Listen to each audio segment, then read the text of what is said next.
My background before cybersecurity was software engineering.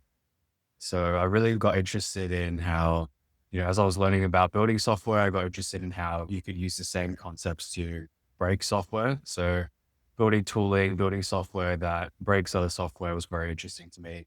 I think for example, what we're trying to do with Nullify is productizing a philosophy that was very, very successful in Amazon called Security Guardians.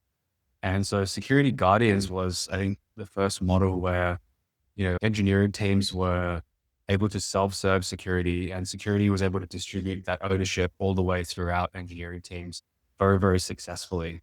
One of them was like gamifying that kind of goal. So they would have scoreboards and kind of measure against teams, like who was fixing the most vulnerabilities and which workloads are the most secure and which were the most secure on average and taking the shortest time to keep vulnerabilities fixed.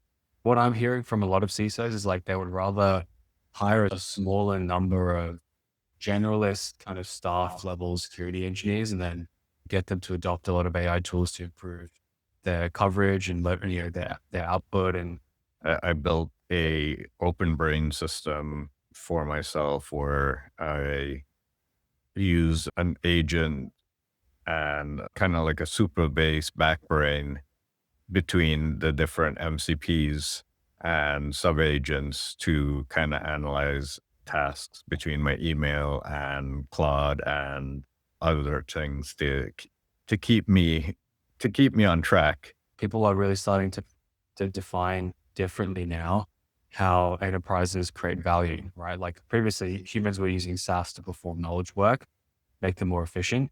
Now they're noticing that AI is actually better at performing that knowledge work. So humans have to now move to performing kind of intuition work.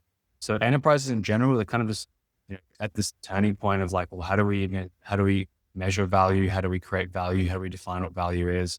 And so similarly, like in security, it's never been more important to understand how are other stakeholders in the business really, really care about? And then like, where does that leave me in security?